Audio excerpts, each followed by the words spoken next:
quanto o Barroso estão na mira do Donald Trump. Vem cá. O Eduardo Bolsonaro disse que articulou porque não queria que eles fossem sancionados agora.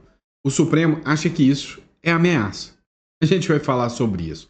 Esse negócio da aplicação da Lei Magnitsky deu uma repercussão internacional. Entrou presidente na briga, entrou deputada do estrangeiro da briga, entrou vice-premier italiano na briga, enfim, né? Tá dando o que falar essa história da Lei Magnitsky pela primeira vez, né? Contra um brasileiro. A gente vai falar sobre isso aqui com vocês para que a gente possa entender um pouquinho toda essa loucura, né, que paira sobre a Lei Magnitsky, sobre a cabeça do ministro do Supremo, Alexandre de Moraes. Então, para você que chegou agora, não esquece aí, tá? Inscreva-se no canal, curta, compartilha, que a gente está lotado de informação nesse nosso último editorial do dia. Então, vem comigo. Vamos lá. Vamos começar aqui. Itália. Olha, o lance da Itália está bem interessante. A Carla Zambelli é uma deputada federal brasileira. Até aí você sabe, conhece muito mais ela do que eu. A Carla Zambelli, ela foi condenada pelo ministro Alexandre de Moraes, que odeia os bolsonaristas, então não dá para falar em julgamento imparcial, e que foi vítima da própria Carla Zambelli por causa de um hacker que colocou um mandato de prisão contra o Alexandre de Moraes. O que, para mim, deixa o Alexandre de Moraes, no mínimo, suspeito para julgar essa ação. Mas ela foi condenada pelo Supremo Tribunal Federal, inclui ali o ministro Alexandre de Moraes, a 10 anos de prisão. E aí o que ela fez? Deu linha do Brasil, fugiu, foi embora. Primeiro para os Estados Unidos. Eu, se eu fosse o advogado dela, tinha orientado ela a ficar quietinha nos Estados Unidos, mas não, ela foi embora para a Itália.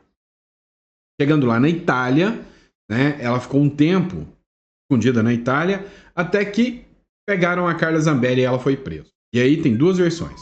Tem a versão do advogado. A versão do advogado diz que ela se apresentou. Ela se apresentou à justiça e disse, olha, eu sei que vocês farão um julgamento justo. Então, eu estou me apresentando aqui, eu não vou ficar foragida porque me incluíram na lista da Interpol. Já a versão do próprio Supremo Tribunal Federal é de que nada disso. Ela foi presa mesmo. Teve um deputado italiano que denunciou onde ela estava. Inclusive, esse deputado está sendo ameaçado de morte por bolsonaristas. Eu acredito mais na versão da Carla Zambelli. Até porque o PL fez uma carta pedindo asilo político a Meloni, que é a primeira-ministra da Itália, ela que é de direita e aliada, né, inclusive, ao Eduardo Bolsonaro, amiga do Eduardo Bolsonaro, muito amiga do Milei, do próprio Trump. E aí o PL fez o pedido para que ela, né, fosse asilada lá na Europa. Aí, agora, vem a cereja do bolo. O vice-premier da Itália, ele disse que não só pretende dar o asilo político, como ele quer visitar a Zambelli, que está presa, aguardando uma decisão da Itália sobre o que seria, né, a situação da Carla Zambelli. Vamos entender alguns pontos. Lá na Itália, a Justiça da Itália, ela determina que somente em casos excepcionalíssimos, em casos de violência, agressão, perigo físico, é que costuma-se determinar prisão preventiva. Tá? Então, enquanto está se analisando o caso da Zambelli, a regra é que eles não mantenham a pessoa presa lá na Itália. Tá? Pelo menos é o que a gente teve de informação de alguns especialistas que deram essa informação. O vice-primeiro-ministro da Itália, por sua vez, é o Matteo Salvini, é esse que está na foto aqui. Ele disse que vai visitar a deputada federal Carla Zambelli lá na prisão. Um jornal italiano, que é o Corriere della Sera, um jornal lá da Itália, disse que ele já informou, já pediu que a assessoria agende uma visita, né? E ele vai visitar a Carla Zambelli para levar o pleito diretamente a Meloni. Olha só o trecho que a matéria do Metrópolis diz aqui. A Zambelli disse ao jornal italiano, Flávio, o filho 01 do ex-presidente Bolsonaro, se comunica com Salvini, político de extrema-direita, né? Sobre a situação da prisão. O Flávio teria dito que a deputada licenciada sofre opressão política no Brasil. Abre aspas. Sei que Flávio Bolsonaro, filho do presidente, conversou com Matteo Salvini sobre a minha situação, mas não sei se Salvini lhe prometeu alguma coisa, mas não somos amigos. Eu esperava algo mais, afirmou Zambelli em entrevista. E aí, né, o Salvini disse que vai visitar Zambelli e buscar, né, brigar pelo asilo político da Carla Zambelli. Bom, vamos lá, no próximo bloco agora a gente vai falar sobre o tarifaço do Trump. Pois é, teve uma reação aí um tanto quanto inesperada sobre esse tarifaço do Trump. Vamos entender o que está acontecendo. Olha só, o Victor Von Serran, ele fez a seguinte publicação. As 165 páginas de produtos não tarifados dos Estados Unidos incluem o café, os aviões da Embraer, o suco de laranja. O GDA do Lula está dizendo que o Trump arregou, mas que acabou, de verdade, foi o papo que os bolsonaristas queriam ferrar o Brasil. Ou seja, quando aconteceu toda essa situação, o Trump, que o Eduardo Bolsonaro buscava era a aplicação da Lei Magnitsky Moraes, resolveu anunciar o tarifaço, dizendo que a perseguição ao Bolsonaro, do Alexandre de Moraes ao Bolsonaro, também seria um subterfúgio para o tarifaço. Acontece que o Trump disse que não recuaria, e não recuou, mas ele colocou isenções, ele colocou alguns itens ali que estão fora desse tarifaço. E aí foi a questão econômica, porque o Trump observou aquilo que era interessante para ele, né, para o comércio, e deixou aquilo fora do tarifaço. O restante entrou no tarifaço. Mas disse que terá uma pressão ainda maior contra o governo se o governo não recuar daqui para frente, ou seja, utilizará a questão econômica como sanção. Quando o Trump anunciou a sanção, o Lula ganhou uma certa popularidade com um discursinho mequetrefe de que ele é patriota. Ninguém acreditou, é óbvio que não. Quer dizer, teve uns toscos aí que acreditaram. Então, o que aconteceu foi o seguinte.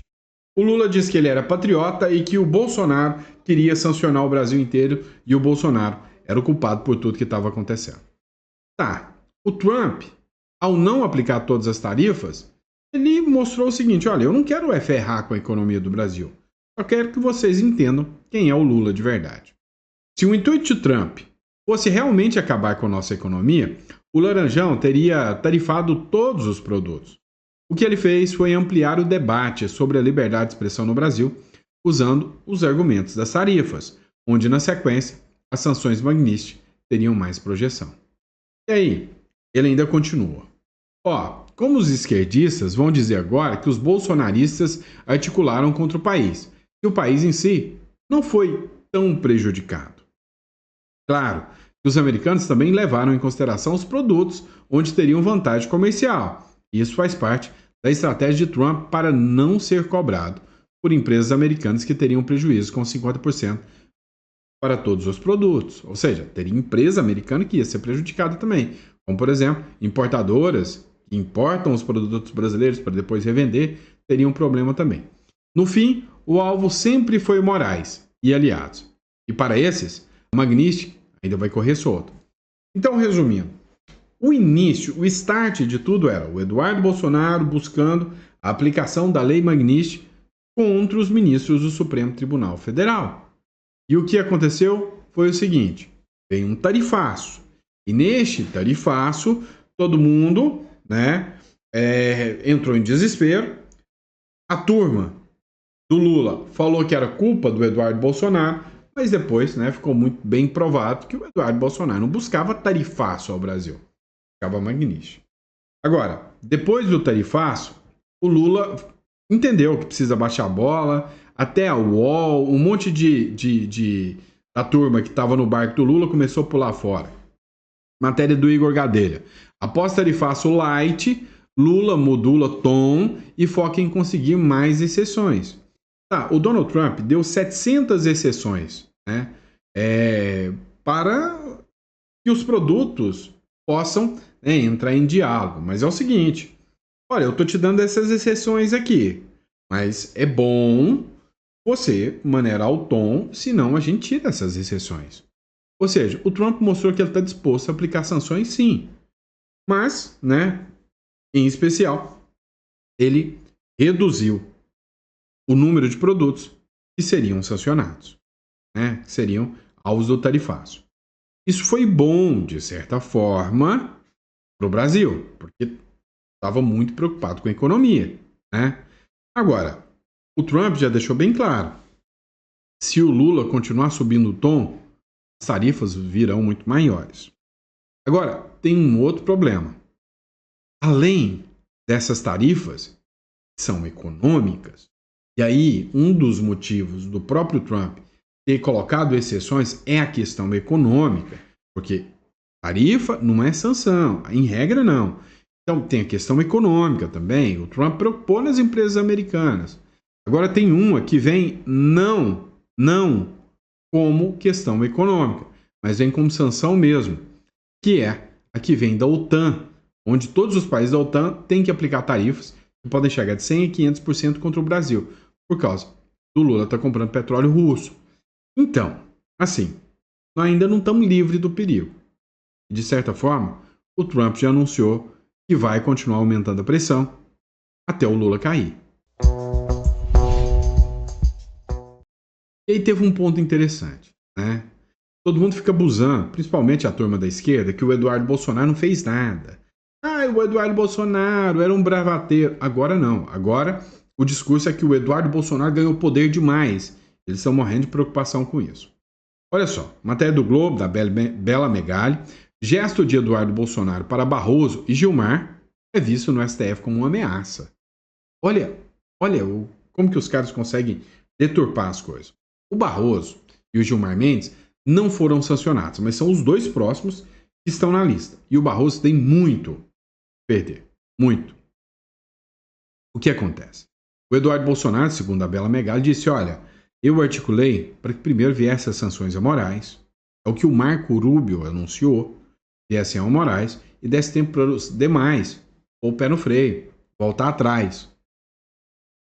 Então, por hora, Gilmar Mendes e também o Barroso não foram sancionados. Mas se não voltarem atrás, o próprio Eduardo Bolsonaro disse que vai articular para que eles sejam sancionados.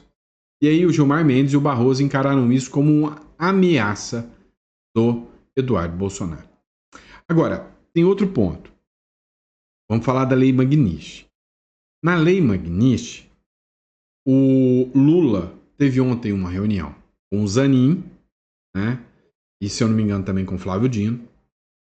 E hoje ele teve uma reunião, convocou os 11 ministros do STF para ter uma reunião para ver como reagiria a Lei Magnitsky. A revista Oeste informou para a gente o seguinte, o governo Lula articula reação judicial nos Estados Unidos depois de sanção de Moraes contra Trump. Segundo essa matéria aqui, o governo do Trump quer entrar com ação, o governo do Lula, perdão, quer entrar com ação lá no judiciário americano para que as tarifas sejam removidas. O governo federal estuda recorrer à Justiça dos Estados Unidos para tentar reverter a sanção imposta ao ministro Alexandre de Moraes do Supremo Tribunal Federal pelo presidente Trump. A resposta em construção envolve a contratação de advogados especializados em disputas internacionais e a mobilização da Advocacia Geral da União e do próprio Itamaraty. Ou seja, o Lula, né, deve muito ao ministro Alexandre de Moraes. Então o Lula terá que mover agora mundos e fundos para proteger o ministro Alexandre de Moraes contra a Lei Magnitsky. E a aplicação da Lei Magnitsky, essa deu o que falar. Deu conflito até na Colômbia por causa do Alexandre de Moraes. Vou te mostrar no próximo bloco. Olha só, segundo Paulo Capelli, o presidente da Colômbia é uma figura assim, digamos, memorável, né? Saiu em defesa do ministro Alexandre de Moraes e foi rebatido pela Maria Elvira Salazar. O Gustavo Petro, que é o presidente da Colômbia, ele fez uma publicação em defesa do ministro Alexandre de Moraes sobre a aplicação da Lei Magnitsky. Para o Petro, as sanções impostas ao magistrado violam a Convenção Americana de Direitos Humanos. Abre aspas.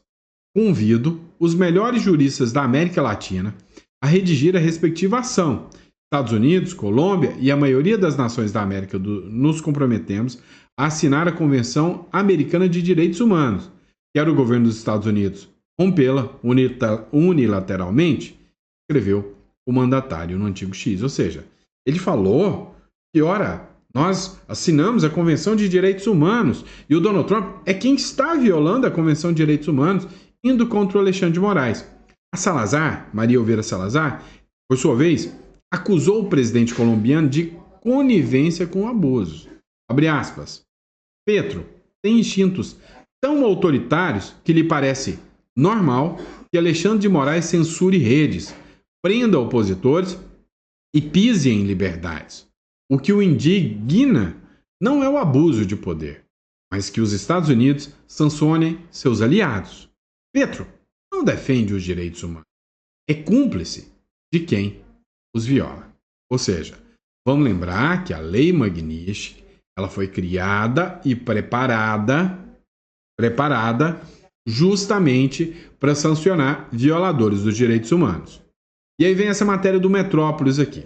Após sanção, deputado do PL defende Moraes e manda recado para Donald Trump. Olha só, as reações foram as mais malucas do possível. De um lado, gente do PL que foi eleito com voto bolsonarista está saindo em defesa do Alexandre de Moraes. Do outro lado, artistas que são considerados a turminha da Left People saindo em ataque ao Alexandre de Moraes. Deputado defendendo. Deputado federal do PL de Jair Bolsonaro, o Antônio Carlos Rodrigues, que é de São Paulo, saiu em defesa do Alexandre de Moraes após o ministro do STF ser sancionado pelo governo Trump com a Lei Magnitsky. Ou seja, eu não conheço muito o Antônio Carlos Rodrigues. Foi eleito pelo PL, provavelmente com o discurso de ser um conservador, né? E aí, ele sinceramente saiu agora em defesa do Alexandre de Moraes, falou que o Trump é um tosco, que é um absurdo que o Trump fez e que o Alexandre de Moraes é um defensor da democracia, um deputado do PL. Já o ator americano Rob Schneider, eu acho que é o que fez o Peste, não é? Eu conheço pouco disso, mas eu acho que é aquele que fez o Peste, o Rob Schneider, né? Ator americano diz que Moraes não poderá comprar sua alma de volta se quiser. Ou seja, a Lei Magnitsky, né, é a sanção total, né, econômica. Então ele não vai poder comprar nem sua alma de volta. Ele escreveu o seguinte, ó, Rob Schneider. Caros amigos brasileiros, o governo dos Estados Unidos acaba de sancionar aquele filho da pata, né, do ditador da Suprema Corte, o juiz Alexandre de Moraes. Se o Moraes, que nega a liberdade de expressão, tentar comprar algo bom, como um carro novo ou sua alma de volta do diabo, nosso sistema bancário o impedirá e ele terá que usar dinheiro, o dinheiro que recebe de seus amigos corruptos no governo. Os Estados Unidos estão com todos os brasileiros que amam a liberdade. Deus abençoe o Brasil, com carinho e abraços, Rob Schneider. Rapaz, eu nem sabia que ele, né, tinha esse discurso, né, de direita e anti-Alexandre de Moraes. Ó, quem aí já conhecia o discurso dele, né, e o que vocês acharam do comentário dele? Agora, vamos entender outra coisa. O Petro saiu em defesa do Alexandre de Moraes, falando da questão dos direitos humanos. Vocês sabem em que balaio de gato que o governo americano colocou o ministro supremo Alexandre de Moraes? Não. Eu vou mostrar para vocês um pouquinho da lista da Magnitsky, segundo uma matéria do jornal Metrópolis. Próximo bloco eu te mostro. Olha só, pessoal. Matéria do Metrópolis. Dá uma olhada aqui nessa publicação aqui. O ministro Alexandre de Moraes, do Supremo Tribunal Federal, agora faz companhia a gangsters, traficantes de pessoas e presidentes corruptos na lista de sanções dos Estados Unidos. O nome do magistrado brasileiro foi incluído nesta quarta-feira na Lei Magnitsky, usada pelo governo americano para punir estrangeiros envolvidos em corrupção e violações graves de direitos humanos. Entre os nomes já listados estão os líderes da gangue haitiana Grand Griffe, responsáveis por violência sexual contra mulheres e crianças, assassinatos e saques. Também consta na lista um senador cambojano envolvido no tráfico de trabalhadores e em golpes online. A Lei Magnitsky atingiu ainda o presidente do Zimbábue, acusado de repressão política, e empresários ligados a uma rede global de contrabando de ouro. Agora, Alexandre de Moraes se junta a esse grupo. Segundo o governo dos Estados Unidos, a sanção foi motivada por sua atuação no STF contra o ex-presidente Jair Bolsonaro e também por decisões que atingiram redes sociais, parlamentares e jornalistas. A Lei Magnitsky, que foi criada em 2012, já puniu mais de 740 pessoas. O principal efeito é econômico: bloqueio de contas, bens e acesso ao sistema financeiro dos Estados Unidos. A lei recebeu esse nome em homenagem ao advogado russo Sergei Magnitsky. Ele foi morto na prisão depois de denunciar o esquema de corrupção envolvendo autoridades do Kremlin.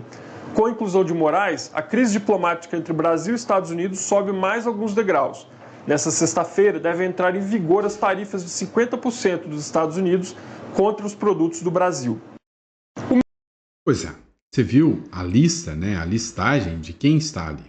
Agora, lembra que eu falei para vocês que o presidente americano, lembra que eu falei para vocês, né, que o Donald Trump, o Marco Rubio, eles querem limpar a esquerda da América do Sul?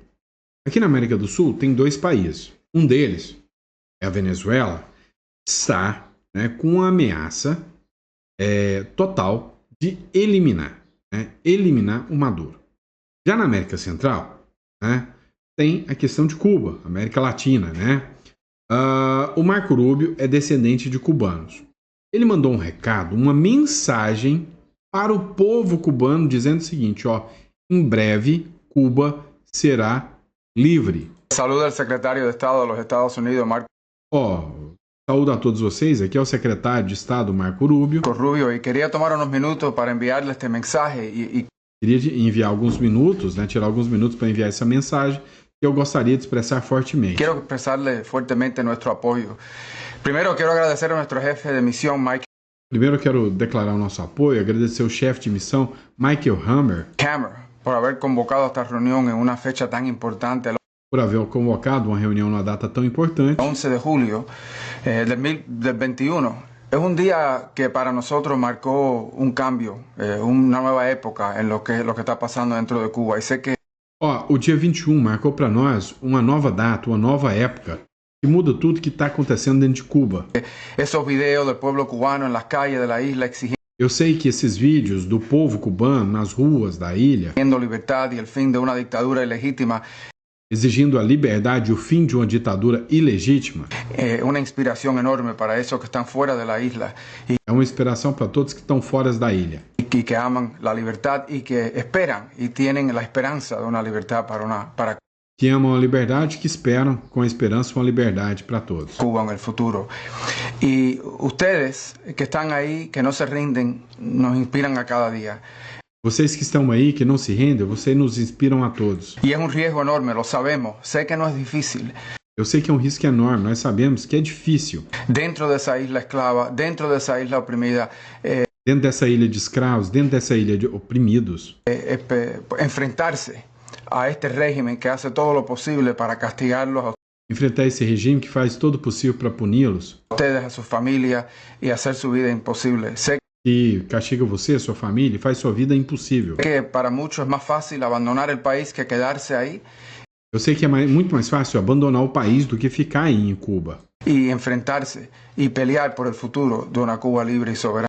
E ficar aí, enfrentar e lutar por um futuro de uma Cuba livre e soberana. Pero quero que sepan que desde acá tienen nuestro apoio. Mas eu quero que vocês saibam que daqui vocês têm o nosso apoio. O apoio de nossa embajada, o apoio de uma comunidade em los Estados Tem o apoio da nossa embaixada, o apoio da comunidade dos Estados Unidos que assistem. Unidos, que los miran a cada dia e que sabem que vocês estão sofrendo de la escassez de todo, medicina, eletricidade. A gente sabe que vocês estão sofrendo escassez de tudo, medicina, eletricidade, tudo, todo o resto. Lo demás. Y que saben que todo eso es el producto de un régimen que simplemente no sabe gobernar un país, no sabe E a gente sabe que isso tudo é fruto, é produto de um regime que não sabe governar um país. administrar un país y que simplemente lo que le interesa es mantenerse en el poder. E que simplesmente o que quer é se manter no poder. Así que quiero que sepan que los apoyamos, que siempre tenemos su causa a frente de todo lo que hacemos, que hablamos. Saiba que sempre os apoiamos e que temos sua causa à frente de tudo que fazemos. Todos ustedes en todos los lugares donde nos dan la oportunidad de hablar y que rezamos todos los días. Que Dios los bendiga a todos ustedes. Falamos de vocês sempre que podemos e rezamos todos os dias e que Deus abençoe todos vocês e que Cuba em breve será livre. Y que Cuba pronto sea libre, soberana y independiente y que pueda, que su pueblo, que el destino de Cuba esté en manos de su pueblo. E que seja livre, independente e que o destino das suas mãos esteja no seu povo. Así que muchísimas gracias, que Dios los bendiga a ustedes. Deus abençoe a todos vocês. Pois é, a gente vê aqui, né, esse discurso do Marco Rubio.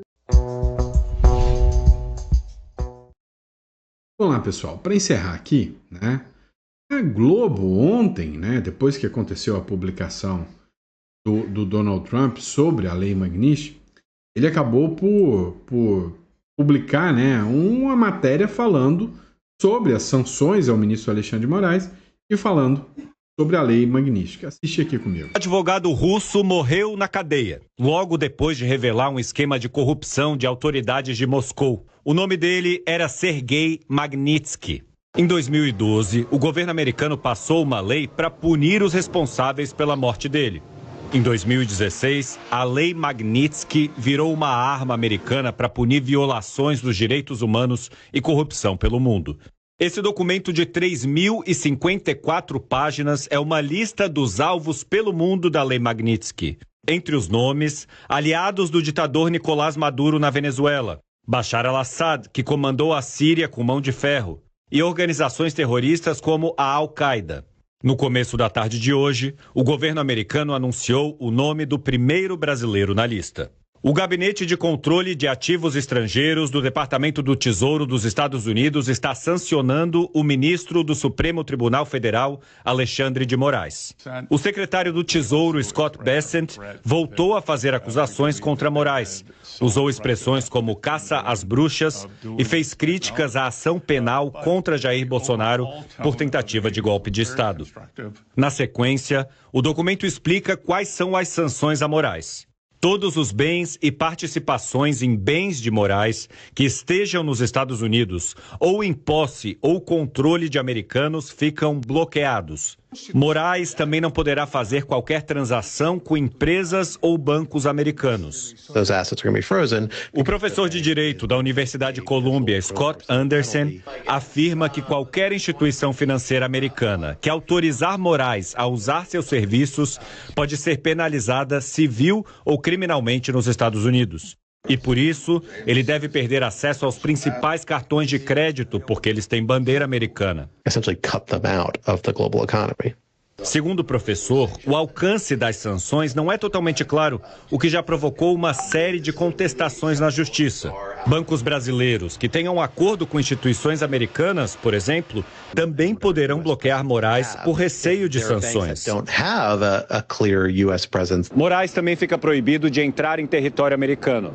Mas na prática, essa proibição já está valendo desde o dia 18, quando o secretário de Estado americano revogou os vistos do ministro e dos parentes dele. O secretário de Estado americano Marco Rubio também comentou a decisão de hoje e afirmou que Moraes está sofrendo sanções por graves violações de direitos humanos e que está sendo designado de acordo com a Ordem Executiva 13818, que se baseia e implementa a Lei Global Magnitsky de responsabilização pelos direitos humanos. Não há gradação nas sanções. As mesmas sofridas por Alexandre de Moraes foram aplicadas a grandes ditadores.